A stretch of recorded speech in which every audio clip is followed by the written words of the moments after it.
radio station streaming online at WHYR.org.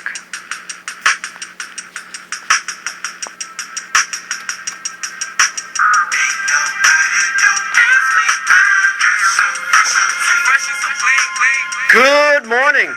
Good morning, Baton Rouge. You are listening to, this is 96.9 FM, WHYR LP, Baton Rouge Community Radio. You are listening to the Louisiana All-American Sports Show. I am Eric Hatfield, and I'm here with my co-host, Perry Daniels. Perry, how goes it today? It goes fantastic, Eric, fantastic. And today we're going to get into some sports as we do every Saturday morning at 11 o'clock right here on 96.9 FM, WHYR-LP. So, we start off with our high school roundup, and we had some exciting things go down last night in high school sports here locally and with some national implications as well. So let's start off with the big 4-5A contest here locally. Scotlandville took on the Central High Wildcats at Scotlandville. A fantastic football game. Scotlandville scored 4 touchdowns in the second half in that 4-5A district opener. It wasn't quite enough though, as Central won the game 27-26 to give the Scotlandville Hornets their first loss of the season. Jared Hayes, the quarterback for the Central High Wildcats, was 11 for 18 for 147 yards and 2 touchdowns. So now the Central Wildcats take the lead in District 4-5A with the first victory as the Scotlandville Hornets fall to 0-1 in 4-5A district play. However, that is Scotlandville's first loss of the season. Nationally, I don't know how many of you saw it from around the country, but last night on ESPN2, St. Aug played John Curtis. Oh, yeah. And St. Augustine and their all-world running back, Leonard Fournette, took the powerhouse John Curtis to the last second of the game. The Fournette and the St. Augustine Purple Knights. Fournette's the #1 uncommitted recruit in the nation. Ooh, and you saw why yesterday. You saw why yesterday, Eric. He rushed for 255 yards on 34 carries and 2 touchdowns. 7.5 yards a carry. He had one. Interestingly, the way he got the second touchdown, the one that won the game, was in the air. He can catch too. That's 27-yard touchdown catch at the end. That was something else. And definitely, if you don't see too much high school football from around the country very often, but the viewers on ESPN2 got themselves a treat. And they had a chance to see how good high school football actually is here in Louisiana. That's right. Those of you that aren't aware, John Curtis is a powerhouse. They finished last year ranked #1 nationally. They've won 26. They've won 26 state championships in the last 30 years. And St. Aug was able to defeat them last year. John Curtis is currently ranked #1 in Class 3A. And Fournette, now here's the deal, Eric. This young man hasn't committed to go anywhere. Right. We'd love to see him in purple and gold. Absolutely. We know that Nick Saban and his Crimson and Cream, Alabama Crimson Tide, are recruiting him heavily. Right. So this guy is a difference maker, though. Leonard Fournette is the kind of guy, I've been hearing his name over and over and over and over again. It wasn't until last night where I finally got to see what all the hype was about, and he has certainly lived up to all the hype. I mean, this is a guy, John Curtis, for those of you in the Baton Rouge area that might not know the legend as well as it's permeated in New Orleans, this is a school that went about 25 years without a district loss between 1977 and about early 2000s, 1999, something like that. And this is a team that rarely loses. They're in the quarterfinals or the semifinals or the state finals every year. They are a football factory. St. Aug has always had excellent athletic programs. They've always had good athletes. It's a private Catholic school, and they excel on the gridiron and in the classroom. And you saw last night what they could do. Fournette was a one-man show. I mean, he carried the entire offense. St. Aug didn't have to throw the ball that much because they didn't have to. Yeah, neither team did. It was a heck of a contest, Perry, and I just, for those who are at home, nothing better to do on a Friday night, I really hope they got to get a glimpse of the best that prep football had to offer. And quick note, the only team to beat John Curtis in district play was actually coached by the current running back coach of LSU, Frank Wilson, when he was with the O. Perry Walker Chargers. How about that? How about that? I want to go back on one score you mentioned earlier. I think you touched on Central and Scotlandville. Was that the first one? Yes. A couple of standouts whose names we're starting to hear over and over and over again. Jake Meyer of the Central Wildcats, whose name we called out a lot last week when they played at the McKinley Panthers. Jake Meyer with a yeoman-like effort, 16 carries, 79 yards, 2 touchdowns, including the game-winning touchdown from 2 yards out. He's just a big, powerful kid, and he just batters and imposes his will on his opponents, and that was evident last night. Gary Triplett, who we discussed, didn't run the ball a whole heck of a lot, but he had 8 receptions for 50 yards, 8 catches is significant. I don't care what level you're playing at. And another name we called out a few times before, Dontrell Hilliard of the Scotlandville Hornets, 56 yards on the ground, 2 rushing touchdowns, also 3 catches for 22 yards. That's 78 yards from scrimmage from Dontrell Hilliard. We're starting to hear those names over and over and over again, and those young people are really standing out. They actually are, Eric. Let's move on. We've got 2 more games in our high school roundup to hit real quick. First, we're going to talk about Plaquemine defeating Southern Lab 49-28. That's not newsworthy. You know, Plaquemine was expected to win that game. However, here's the news. Julius Moraleson, I think I've been pronouncing that young man's name wrong. I've been calling him Markalen all year. And as I looked at it again, Moraleson, he had 25 carries for 131 yards, 3 touchdowns. And now the Plaquemine Green Devils are now 4-1, and Moraleson has 1,025 yards on the season already. And they've played 5 games so far? 5 games. This young man has rushed for over 1,000 yards. He is on pace to get over 2,000 yards this year. Those Green Devils are no joke, Perry. They've looked sharp in every game they played in this year. And that's another school that's always going to have a good product on the field, but they seem that young man, Julius, say his name one more time, Moraleson. Maracelen. Moraleson. He's that's another. You know, it's a recurring theme. When you hear the same names over and over again, those are the guys who might be playing on Saturdays. That's exactly right. And when I checked, though, he's uncommitted as well. But in Louisiana, with all of these tremendous running backs, I think he's getting overlooked. Yeah, he'll find someplace somewhere. With the numbers that he's putting up, someone's definitely going to give him a shot. Yeah, someone's going to notice. So let's move on to Dutchtown in the Gonzales area, and Dutchtown defeats Rummel 31-28 in a double overtime game. Thriller. Rummel is the reigning 5A state champion in Louisiana. They put a whooping on Catholic High last week down in Metairie. And they totally dominated the first half here against Dutchtown, going into halftime up 21-0. But the Dutchtown Griffins didn't give up. No, they did not, Perry. They, when you fall down to a team like Rummel, and we discussed them briefly last week, that place is always packed. They have a loyal alumni following. They always get excellent players who always go on to get scholarships, usually at the FBS level, usually at major conference schools. They were trailing 21-0. I believe at the half, if I'm not mistaken, but they spotted Rummel 21 points, and Dutchtown just came right back and marched over him. Kawan Coleman, 137 yards, 2 touchdowns. He averaged 8.6 yards per carry, and really helped Dutchtown get back into that game to send it into overtime.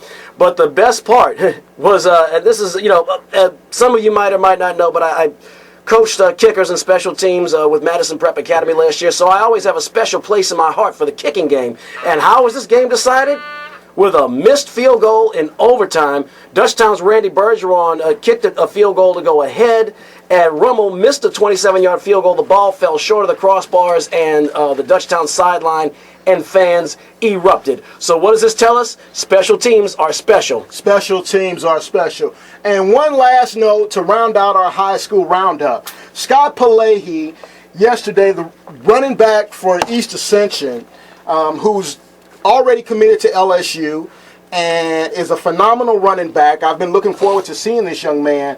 East Ascension beat Lutcher yesterday 44-26. However, in the second quarter, with about 6 minutes left to go in the game, Palahi went down with a knee injury, and they're looking to have an MRI this weekend. He may be done for the season. I hate to hear that, especially with young kids. The good news is two pieces of good news. One, the younger you are, the more easily your body recovers. But second of all, sports medicine is so advanced nowadays that, knock on wood, he should be ready for the gridiron by next fall. Well, let's hope so. And we're going to transition now into our college report right after this. All right, we're back. Just to fill you guys in, we're having a few technical difficulties in the studio, and our music beds may not be as crisp as they normally are due to that factor.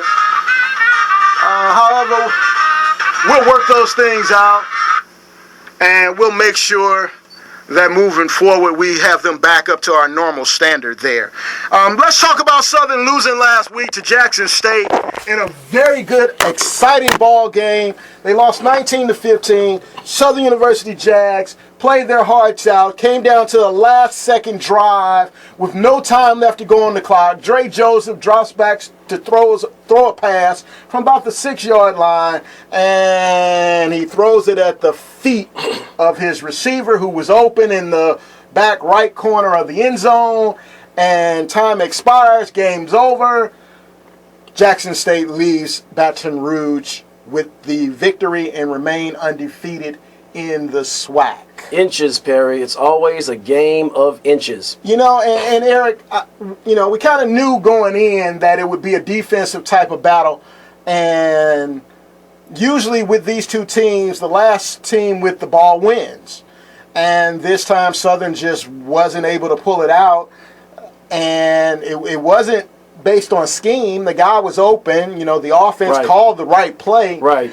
Joseph had a little pressure and tried to rush the pass, and he's taking responsibility for it. Dre Joseph, the senior quarterback for the Southern University Jaguars, has taken full responsibility for not completing the pass. So it's just going to be interesting moving forward. Next week, the Jaguars are off this week. Next week, they take on Alabama A&M at A.W. Mumford Stadium. That's here in Baton Rouge. That should be another good football game.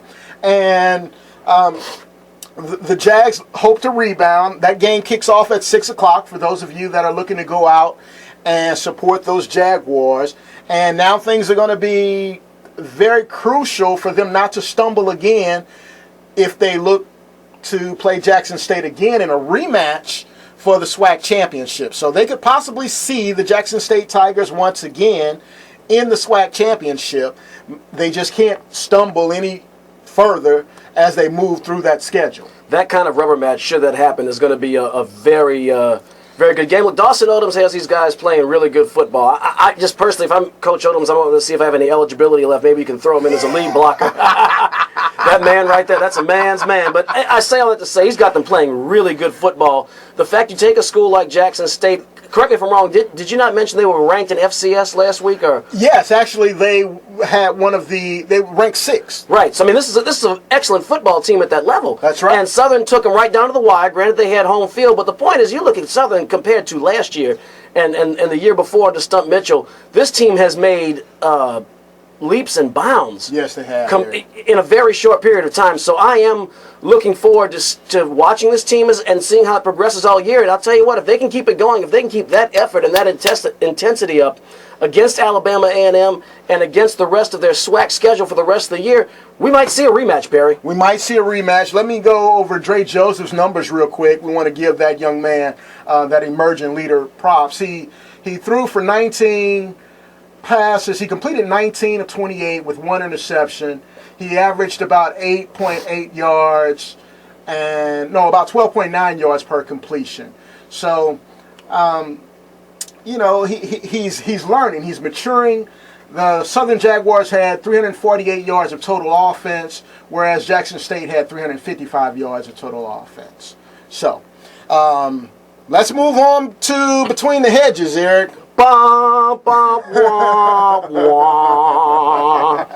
So LSU went to Georgia last week, and it's funny. We were talking about how generally in the gambling community, if you will, how home field advantage is considered to be worth 3 points, and the spread was 3 points. And I expressed indignity that Georgia they basically said it was a pick 'em on a neutral site, and the final score: University of Georgia 44, LSU 41. So once again, Vegas knows something I don't. They're not there to lose money, Perry. So that's fine. And hold on a sec. And I'm sorry if I'm blowing your ears out there in Radio Land. Hope that's better. Yeah. Anyway, look. Obviously, I'm disappointed that LSU lost, but it was an excellent game. It was a classic, and it was on the road, and it was against an out-of-division opponent, so it's not going to hurt. Really, I mean, as long as LSU handles its business the rest of the way, specifically against Texas A&M and Alabama, their season-beginning goals are fine. In the SEC, you get a mulligan. 2007, LSU got 2. So, nothing to fear, nothing to panic about. They just have to get back on the horse and continue playing. Zach Mettenberger was excellent in that game, though, in spite of the defeat. Mettenberger went 23 of 37. That's about 65%, 64%. I'm just eyeballing it. 372 yards and 3 touchdowns, including a late one that gave LSU a chance, gave them a late lead. But, of course, Aaron Murray of Georgia was just as sharp and marched them right down the field. Even without Todd Gurley, Georgia they remained potent. They just loaded it back up and kept on moving the ball through the air. So, great game. Disappointing loss for LSU, but, all is not lost. The sun still rises in the east in Tigerland. You know what, Eric? It was just a fantastic, classic college football game. I think we'll be watching that game somewhere on the 300, 400 channels that we have nowadays for years to come. It was that good of a football game. However, LSU, I have some concerns now. Yeah, I agree. I mean, Perry, you're a coach. You saw some things. I mean, the next, I always say the next game that I coach, it'll be my first one, but certainly you must have observed some concerns, some communication issues in the secondary. Well, exactly. The secondary, and not only were there issues with the LSU secondary, which may come back to hurt them later on, the defensive line that Coach Chavis is known for developing never touched Murray the entire day. They did not get the penetration they wanted to. But you know what I found odd?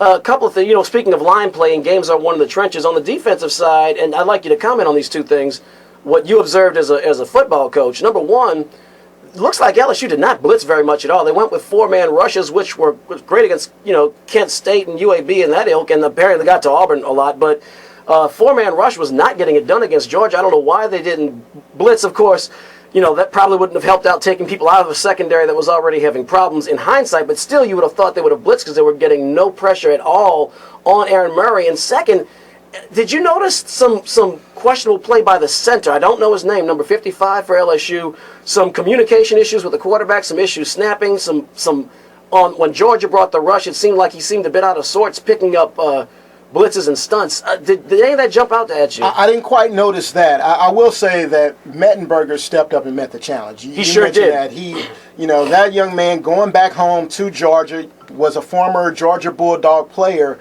and for him to play as well as he did, I was tremendously impressed with him. He was. And Eric, he's going to have to carry LSU in a couple of games this year because the way that defense played, they're going to look great today, because they're playing an inferior opponent. Exactly.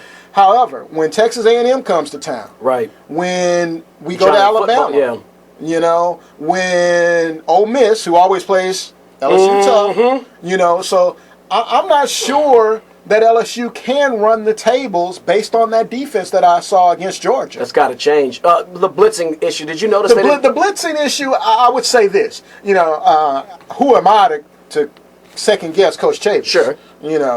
So that's tough for me to do. I'm going to logically say though that when you blitz, you open up passing lanes down the field. Right. So, those linebackers close windows when they drop into coverage. So, I'm gonna think that was his logic. Right. He's a much better coach than I'll probably ever be. Right. So, if he didn't blitz, then I'm going to say that there's a reason for that. And clearly, the blitzing wouldn't have helped a whole heck of a lot because the windows were smaller and they still picked them. But then again, it's a double-edged sword. If you get more pressure on the quarterback, then maybe he can't find his man as quickly. It was just tough. But the big thing, Perry, blitzing, no blitzing, I'm inclined to agree with you. I think Coach Chavis knows what he's doing.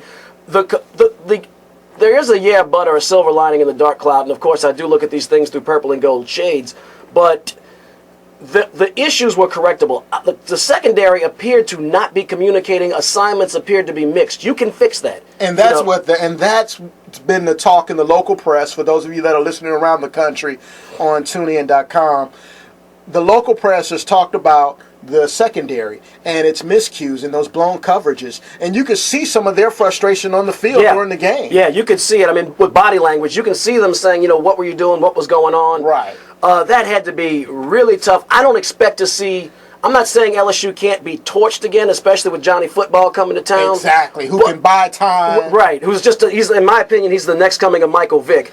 But and maybe even better because he throws the ball with a little more touch than Vick did. But I say all that to say LSU could be torched, but I don't expect it to be because of that failure, that lack of preparation. I know that the position coaches and Coach Chavis had to hammer on that. If you put your hand on a hot stove, you're going to pull it back, and their hot stove was that lack of communication in the secondary that cost them the game, in my opinion. Right. And for those of you, I'm not sure if we mentioned there, Don Chavis is the coach. John Chavis, correction.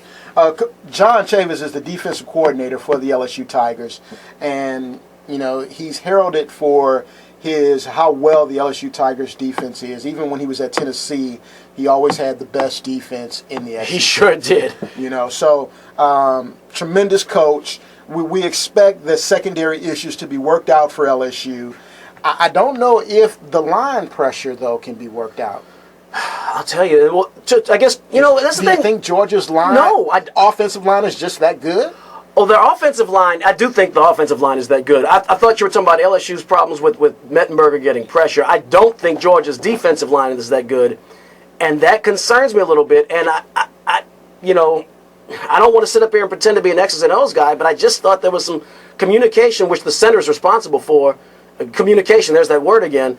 Something seemed off with the offensive line, and when the pressure was there, it just seemed like the line was out of sorts, and they were not picking people up. It wasn't that they were being overpowered at the line, or that they, couldn't pick up a blitz quickly enough. I just think it looked like there were assignments being missed. I just thought there was communication that was not there. Yeah. But to your point about Georgia's offensive line, I do think they're that good, and I don't think, say, Mississippi State, I don't think we're going to expect to see that. I do think, Texas A&M probably has a comparable line. I don't think is quite as good as Georgia because Murray's had all kinds of time this year. Alabama's got 5 elephants on that offensive line. That's going to be. They need to prepare for a similar challenge. I'm sure they know that. I'm probably preaching to the choir on that. Yeah. I think out of those 3 games though that we've mentioned, Texas A&M, Alabama, and Ole Miss, if things are not corrected, I see LSU winning one of those 3. And I'm not sure which one. They may go into Alabama and beat Alabama just because they view them as such a huge rivalry, and you throw the records out the windows when those 2 teams play. So anyone can win that game. And I know it doesn't look like it to the rest of the country because Alabama has been so dominating. Although if you've watched the last few years, LSU has always played them very well. Oh, yeah. Nick, Les Miles has Nick Saban's number, and it kills him. It kills him.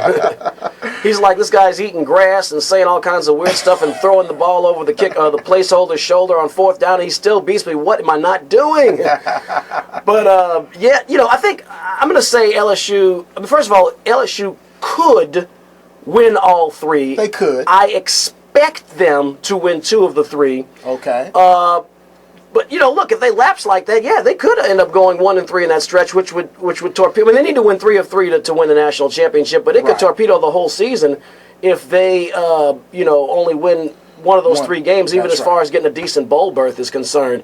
I think that I just watching Ole Miss against Alabama last week. Ole Miss looks like they have some growing and developing to do before they can really hang with the big boys. I think they'll make us sweat. I think we can win that game barring any injuries to Mettenberger or Jeremy Hill or Odell Beckham or Jarvis Landry, the key players. Right.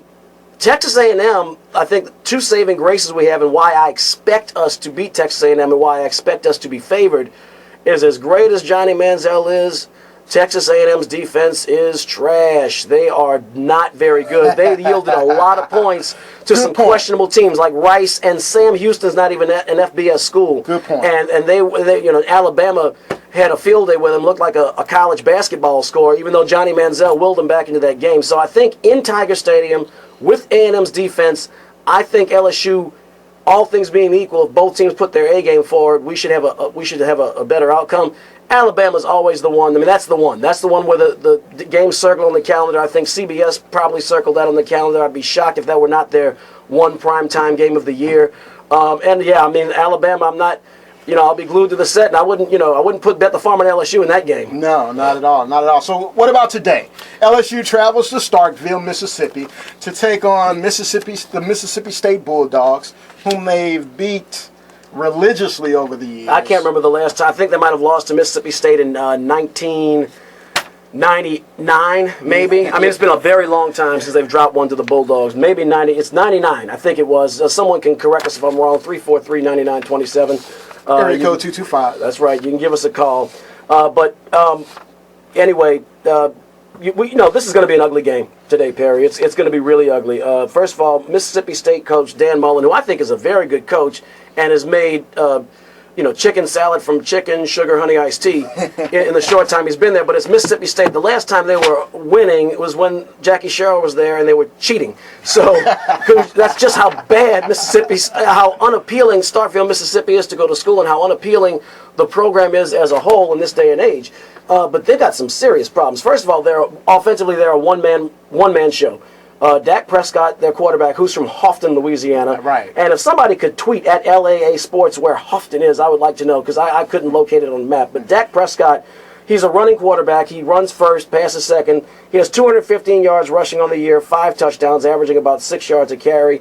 When he does put the ball in the air, it's not bad, but he only has 709 passing yards, 3 touchdowns and a pick.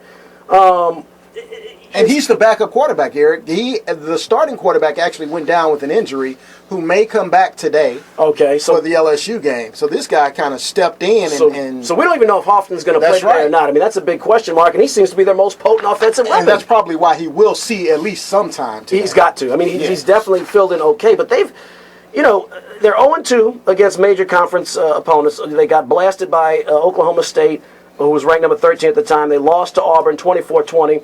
And while they obliterated Troy State University in Alcorn, it's Troy State University in Alcorn. You're supposed to run up points on the board. But they just got a lot of... They have no other consistent contributors on the team at all. So when your backup quarterback, has been the only threat who has stood out all year, that's a problem. So, I think it's going to get really ugly. Zach Mettenberger is continuing to build his case. He's still what we call an early season Heisman hopeful, but a couple more games with the performance like he's having, and he's going to be a legitimate Heisman candidate. Right now, Zach Mettenberger, 13 touchdowns, 1 interception. He's got just a tick under 1,400 yards passing. He is averaging 11 yards per attempt, Perry. 11 yards a throw. He's completing 64% of his passes. He is emerging into the real deal. It's going beyond local hype and ha-ha and rah-rah, and he's really emerging on the national scene, and I think he's going to have a real field day with that Mississippi State defense today. You know what? You mentioned that last week, that Heisman deal, and I just kind of let it fly by. I was like, that's Eric with his purple and gold colored glasses on again. However, I watched him play against Georgia, and as I mentioned earlier in the show, I left that game very impressed with him. I do think the Heisman is a stretch, for quarterbacks. For quarterbacks, you've got to either go undefeated or 1 loss, or put up, just outrageous Johnny numbers. Football-like numbers. Yeah, and I don't see him doing either one of those. 13 touchdowns, 1 interception, 1,400 yards, 11 yards a throw. We'll see. We'll see, though. You know what, though? Here's the bigger picture. I don't see anyone else stepping up to say, hey, that Heisman's mine. Right. Before the season started, they tried to give it to the South Carolina defensive end. Jadeveon Clowney, who's proven to be human, although I wouldn't mess with him. Right. So I don't think, he has a tremendous disadvantage by being on the defensive side of the ball. Sure. In my lifetime, the only defensive player to win it was Charles Woodson back in '97. Personally, I thought they voted him over Peyton Manning because he was probably the only defensive player we might see for years who was even in the ballpark. You know what I mean? Right. So I'm digressing a little bit, but on the defensive side of the ball, you're at a disadvantage, and then of course they've NFL'd the rules a little bit in college, and which has probably tempered his power-oriented game.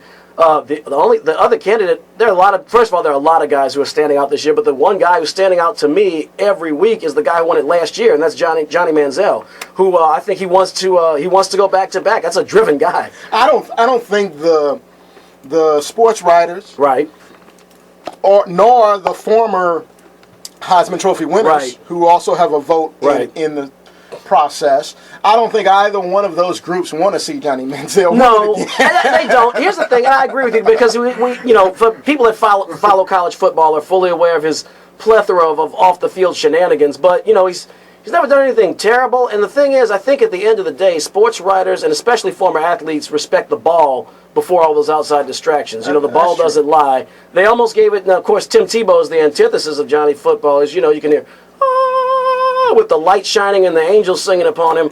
He was a media darling, but he got he won the Heisman Trophy in 2007. The following year, he had the most first place votes. However, the combination of second and third place votes catapulted Sam Bradford of the Oklahoma University to the Heisman. But it can happen. I mean, it's come close when you have a transcendent athlete. And you talk about gaudy numbers. That's what Johnny Manziel is doing, and he's been a one-man wrecking crew. Yeah. So one other thing, real quick, throw it out there, Tiger fans. But Kadron Boone, the senior wide receiver, has 3 catches all year, had 2 touchdown passes. Where in the world has this guy been all year? Number 86. I was like, well, he had 26 catches last year. He was pretty much negligible his first 2 years. But this guy was getting open and catching it. I know Landry and Beckham are, they're Landry and Beckham, but man, get this guy the ball some more. I guess only so many balls to go around, but he torched his defender. He went right right behind his safeties and was confusing and setting screens for his receivers. I was impressed with him. So, Kadron Boone, if you're listening or if your family's listening, good job, young man. You know what, though, Eric? I'm wondering, was this Mettenberger with great reads and just realizing that was the open man? I'm sure it was. Or was it schemed by the new offensive coordinator? Right, Cam Cameron. Who realized going into this game that, that guy was going to be open, and that's who Mettenberger should look for. So I don't really know which one it was. However, that young man stepped up, and he caught almost everything near him. I mean, in the words of Bugs Bunny, it could be. It could be that, he did see something, and he did see an unutilized asset there. And Cam Cameron's just got these, the LSU, from Zach Mettenberger on down, specifically I'm talking about the quarterback and receivers, they just look like they're playing smart. Like they're playing really, really smart football right now. So I guess that'll wrap it up for LSU. My projection, I guess my question is, what do you think the over-under is on the beatdown? In other words, how many points do you think we smash Mississippi State by today? Yeah, I have no idea. I haven't checked what that is coming out of Vegas. I think that LSU wins this going away, at least by 30 points. Woo! I'm thinking 25. Yeah. But we're almost talking 6 one way, half dozen the other. We're talking about a thorough blasting of 4-possession game by the time it's over. Yeah. So look, we're going to transition. There have been some developments in the world of college sports recently, and in our first show, in the inaugural show, I mentioned that I proposed the proposition of whether or not college players should be paid, and we didn't get a chance to get to it last week. So yesterday I hit Eric up and mentioned to him that I wanted to talk a little bit more about this. Even in last week's show, we talked about exploitation of college athletes, and we didn't want to get into it because it's such a full discussion. Right. So, but today, with Southern not playing, we've got a little bit more time. We're going to touch on that just briefly, and then we're going to transition into some NFL sports as well as some Major League Baseball, I'm sure, if we have enough time. But recently, if you can update our listeners on the Ha Ha Clinton-Dix, University of Alabama safety, who is a projected first-round draft pick right now, ESPN's Todd McShay, has him projected at number 5 overall, was suspended for an unspecified violation. He will miss today's game against Georgia State, who is 0-4 and winless in the Sun Belt Conference. That could knock Alabama out of the ranks of the unbeaten, Perry. Not really. But that while the outcome of the Georgia State game will not be decided at all, you could probably play Alabama's freshman unit if you wanted to. We don't know how long the suspension is for. Nick Saban's been very tight-lipped with that, as well he should be. You should protect your students, and I agree with everything he's saying, but the point is, when a guy that high-profile gets suspended, you know something is wrong, because top athletes always get, a blind eye on the little things. Always, always, always. I.e. Johnny Manziel. Right, i.e. Johnny Manziel. I mean, in Alabama has a tradition of, I'll tell you a quick story. Joe Namath, Pro Football Hall of Famer, Alabama quarterback, he and one of the trainers, or one of the managers on the team, Hoot Owl Hicks, it was his running buddy in college, and Hoot Owl got drunk and took his car, which had no doors on it, and drove across the lawns on Sorority Row, and the house mothers called up, and they called Coach Bryant, and of course they knew who it was. First of all, the car had no doors, and they knew who rode around with the guy whose car had no doors. They knew that was Joe Namath's running buddy, and back then players were not allowed to drink during the season, and he caused all that property damage. They're literally driving across the sidewalk, and Joe Namath was suspended for the last 2 games of the season by Bear Bryant. Now, had that been Joe Thomas, Joe Smith, he might have been in a chain gang, picking up trash. So I say all that to say, getting back to my point, as I've digressed yet again, to suspend HaHa Clinton Dix at all, a key player like that, something bad must have happened. Here's what allegedly happened. Okay, Clinton Dixon left his car unlocked. Mm-hmm. He had packed his car because he had to travel home to see his family the following day. Mm-hmm. When he comes out to get into his car to make his trip home, he finds that his car was broken into. Right. He left in his car a couple of $100, which was also taken along with other valuables out of his car. Right. He wanted to go home. The assistant coach, strength and conditioning coach, mm-hmm. was made aware of the situation. Right. And usually, an assistant coach isn't far in age. Right. An assistant strength and conditioning coach isn't far in age from the players. Right. He's someone in training. He's a 20-something. Yeah, he's a 20-something. So he offered to give HaHa the $200 to go home. So he did. He gave HaHa Clinton Dix the $200. Dixon, is it? Dix gave him the $200. When HaHa returned back to the University of Alabama campus, he gave the coach back the money. Right. The $200. Right. And the young man gets suspended for this. Well, that's a real HaHa on HaHa. Right. I think that is stupid. That's another stupid. And that's for those of you that have maybe heard me on other broadcasts on the internet for the high school games. I always say I don't use the word stupid lightly. I think it's an ugly word, but that is a stupid rule. The NCAA is just, that's amazing to me. And again, the University of Alabama makes all of this money on the Crimson Tide, Nick Saban, his football team. HaHa Clinton Dixon is a vital part of that as the starting safety for this team. He's going to be a first-round draft choice. Going into the NFL, he's going to give the University of Alabama even more pub. That's right. And probably a little bit of money, too. Right. Which all these guys do. And you suspend him because he borrowed $200 from his assistant coach. And gave it back. He came in when the investigation started. He came in with his bank records. Right. Showing, right. I did hear about this. Yes. Yeah. And so it's just an amazing hypocrisy of the NCAA. And it just goes to show no good deed goes unpunished there.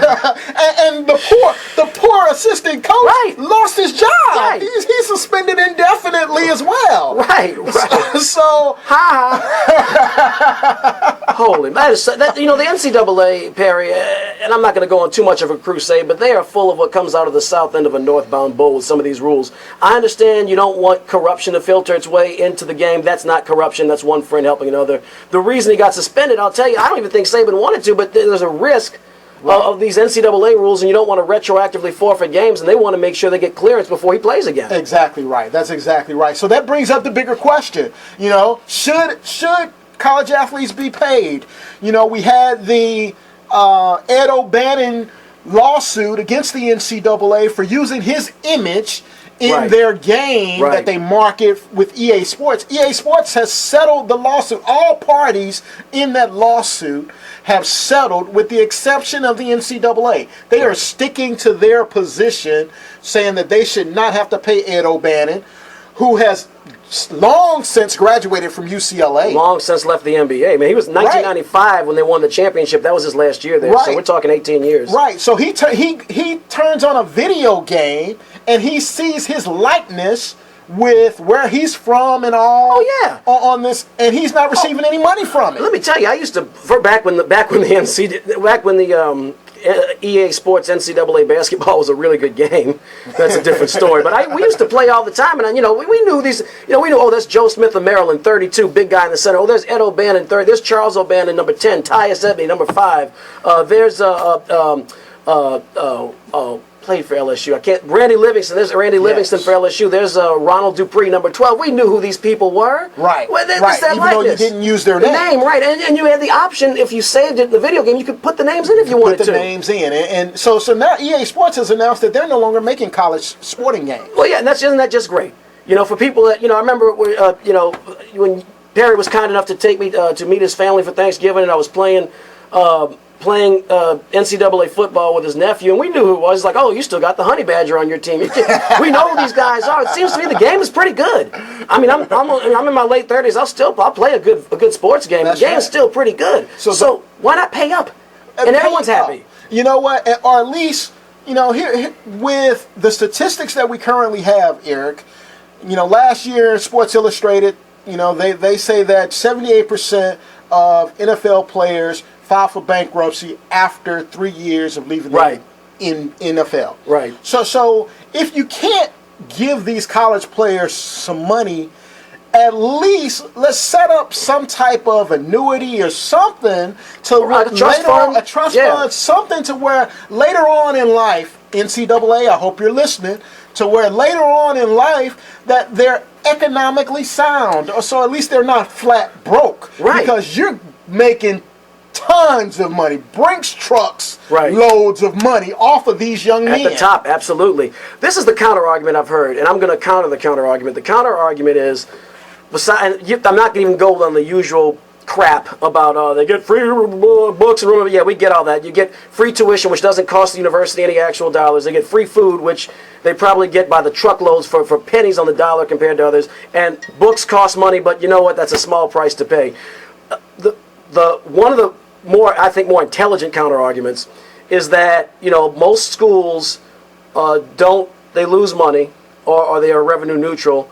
Your mid-major schools, certainly basketball, softball, other sports, football might be the revenue generator that powers the whole program. That's fine. You know what? At that school, kids maybe shouldn't get any money because they're not. Anything. Strike that. They shouldn't get anything on top of scholarship, room and board stipends because they're not part of anything that's generating additional funds. However, if you're at LSU football, Alabama football, any SEC football, North Carolina basketball, Duke basketball, UCLA basketball, anywhere in the Northeast, Syracuse, Georgetown. If you're at some place, Kentucky basketball, if you're turning a profit, if your students are making you money, I think there should be, and making Brinks truckloads for it, the revenue generating programs, I think the students should be able to, in some way, benefit either through a trust fund, delayed until they get out of school.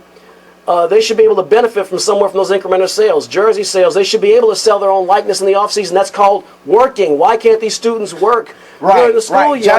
Johnny Manziel should have made money. I agree. Off of his autograph. I agree. That's why I like that. He's so arrogant, but I like him so much because he's bucking the establishment. The thing about Johnny Football, too, is his parents are rich. The worst case scenario, what are you going to do, suspend him? He waits a year and goes to the NFL and gets paid millions? What are you going to do? Nothing. They need him more than he needs them, but... Go ahead, Perry. I'm sorry. So Eric, looking at the clock, I wanted to get into the APU, all Players United, that the college athletes are trying to unify themselves so that they can take on the huge monster of the NCAA. We're not going to have time to get into that because, we have to get into some NFL football. And so we're going to transition into that right now. However, look for that down the line. We're not insensitive to the NCAA issues. We are both sports fans. Right. However, we do realize there are some issues. In fact, one of the issues, Eric, did you get your email from the commissioner yesterday? No, sir, I did not. I might not have opened it yet. Oh, wow. I've got an email. Was I copied on it? I didn't see. It was individually labeled. So it was just my name that I could see. Okay. But I hear 10 million of them went out yesterday. Okay. Was it to high school coaches? No, it was. I don't know how I got on the list. I was labeled a fan somehow. Okay. What did it say? It talks about the safety of the NFL and how they are constantly keeping in mind. I did get that email. I put it to my trash box, but I did get that email. I'm sorry. Go ahead, Perry. I'm babbling today. No, they talked about how they're going to try to keep the game as fun, as exciting as it currently is, constantly keeping in mind the safety issues that are facing this sport. And when I opened up that email and I read it, and it was a fairly lengthy email, I may have read a paragraph or a half or so, the first thing that went off in my mind, and it could just be the way that I'm programmed, is there are some huge issues with the NFL. There are. I mean, they're at a crossroads because, you have, first of all, as you talked about last week, we just have a bloodlust in this country for sports. And I'll tell you, I have a friend, Josh Innocent. He's a a lot of you listening here probably know him. He used to have a show here in Baton Rouge, and he's moved on to much bigger and better things for Sports Radio 610 CBS in Houston. And he often says, I just watch the games and I really don't care.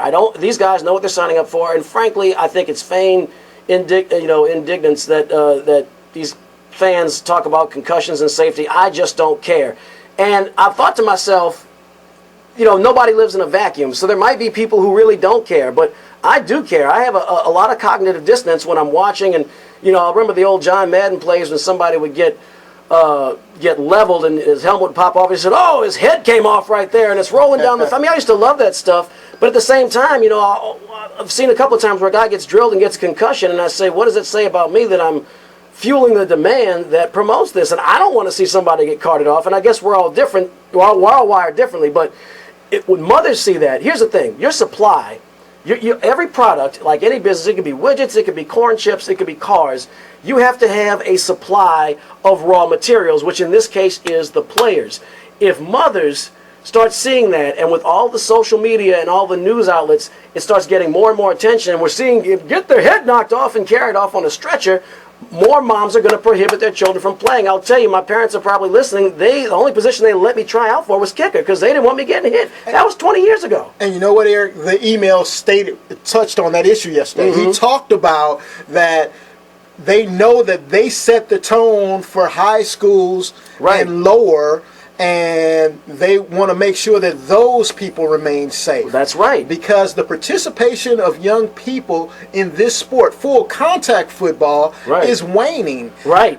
So the commissioner sees that, hey, this could be an issue for us coming up. And your best athletes play football right now. 30, 40 years ago, they played baseball, and look how stagnant. Baseball's got a lot of great Latin American imports, but the point is you don't have Americans playing signing up to play baseball first the way they used to. It's basketball and football now.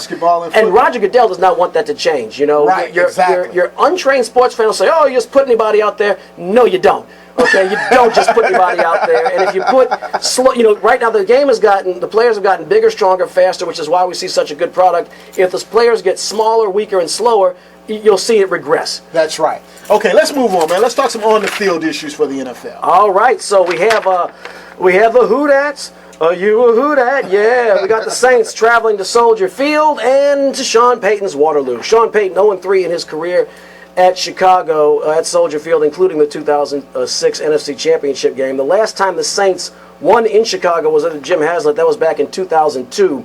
Actually, the Saints have always had a nightmarish time in Soldier Field. I don't know if it's the mystique, the weather. Right now, it's you have 4-inch thick grass for a team that's predicated on speedy offense. But the Saints, in the last 30 years, have won 4 games at Soldier Field. 4, and they play Chicago fairly regularly there. They played 11 games, including the playoffs at Soldier Field, and they haven't been very successful. Sean Payton's never won.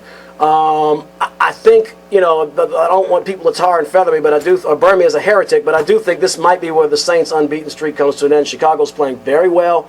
Mark Trestman's system, I don't know a lot about the details of the Bears, but he has Jay Cutler, who I've always thought was very talented and got a bad rap. He has him playing above where any critics can really throw him under the bus now. He's got over 1,000 yards passing already, just 4 games in, 8 touchdowns, completing 64% of his passes. So, and it favors it's going to be a crisp, I think, 50 degrees, give or take, at kickoff. It's conditions that really favor a power attack like the Bears. You know what, though, Eric? I'm going to have to disagree with you, my friend. I hope you're right. I hope I'm wrong. I think the way those Saints have played, the way they look Monday night, ooh, man. And I thought, I knew Miami was a young team and they were on the road and they would be intimidated by the Monday night crowd in the Superdome. Right, and they were. It's an intimidating crowd. On a Monday night, you let all those New Orleans get, 5 or 6 hours of alcohol in them. Yeah. So, however, though, I see Coach Payton using the motivation of him not winning in Soldier Field to motivate his troops. And these Saints, when they are playing at their best, they're real close to those Seattle Seahawks. They are. When they're playing their A game, I think that Soldier Field is going to take away from their A game a little bit. That crowd is always intense. I think the fact they're playing on really thick grass, from what I've been reading from some of these commentators, that's going to take away a little bit. But the other thing too, Perry, Coach Mark Trestman must be doing something as far as motivating, and they lost to Detroit last week. They sure did. That was an in-division game, so they can ill afford to lose. So you're at home, you're under some pressure because you don't want to lose ground to the Lions. And you're at home. I just think it tips. Like I said, I'd love to be wrong. I'll be happy. I'll do a tap dance on the air, whatever it is, wash somebody's car. Tweet I told you so at LAA Sports. Tweet at LAA Sports. I told you so. I'll be happy to take it if we win. I just think that the scales are tipped very, very slightly in favor of the Chicago Bears. Okay. I hear what you're saying. We've got about 7 minutes left to go in our show.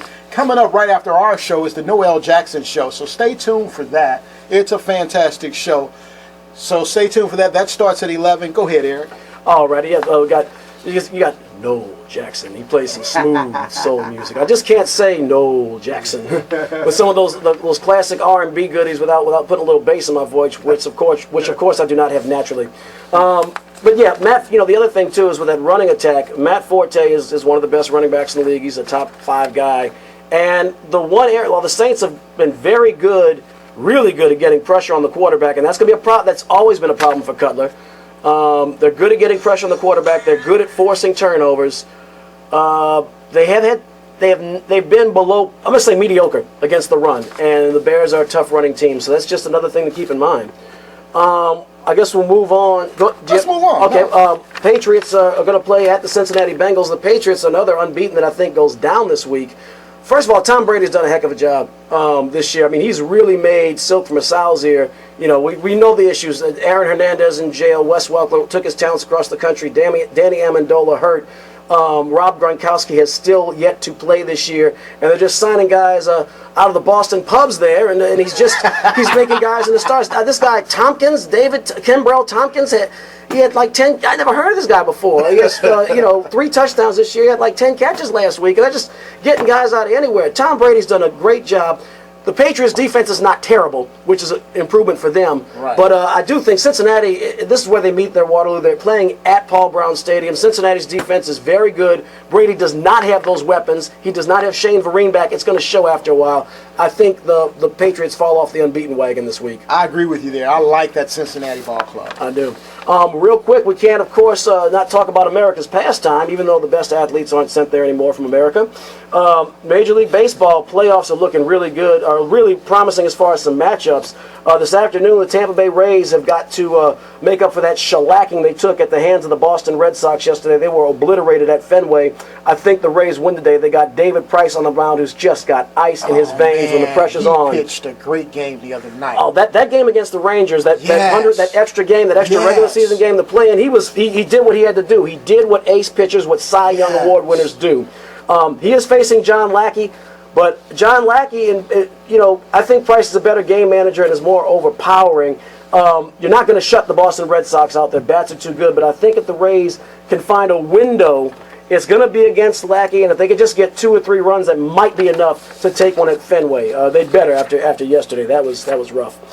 Also, we got the Detroit Tigers and the Oakland A's. Justin Verlander on the hill against Sonny Gray. This is game 2, and I did not catch the final last night. I tuned in a little early, so I'm not sure what the status is in that series. Shame on me. But it's going to be interesting. They're in Oakland. I don't think Oakland goes back to Detroit down 0-2. And Sonny Gray has been a very impressive rookie. This guy, 5-3, 2.67 ERA, 67 strikeouts. He's only pitched 64 innings. Wow. So this kid is something special. I think Oakland wins this game today. I'm going to guess with Max Scherzer on the mound. I'm going to guess he won last night, but I really have no idea. Yeah. Shame on me for not checking There's that been out. a lot of talk about the A's and a lot of excitement. However, I like the Tigers. I just like their staff. I think they're just a real solid ball club, and I really like Leland, their manager. Oh, I do too. I like him. And then moving on to the National League, I'll tell you that the Dodgers and the Braves, again, they played. Game 1 was just the Clayton Kershaw with his. They struck the 12 strikeouts for Clayton Kershaw. I want to say it was about 7 innings of work, maybe 6 and some change. He was just unbelievable. 15 total strikeouts of the Braves. With Tim Hudson hurt, I don't see how the Braves even recover. They don't have an ace. The Dodgers have Clayton Kershaw and Zach Greinke, who are pretty much bulletproof. And if it comes back around the way for Game 4 and 5, which it might not, I don't see how the Braves recover. Not without having Hudson, and Chris Medlin was okay, but the Braves just did not have the bats to keep up with those high-powered pitches. And finally, Pittsburgh and St. Louis. The Pirates answered the bell yesterday. They got smashed by the Cardinals in Game 1.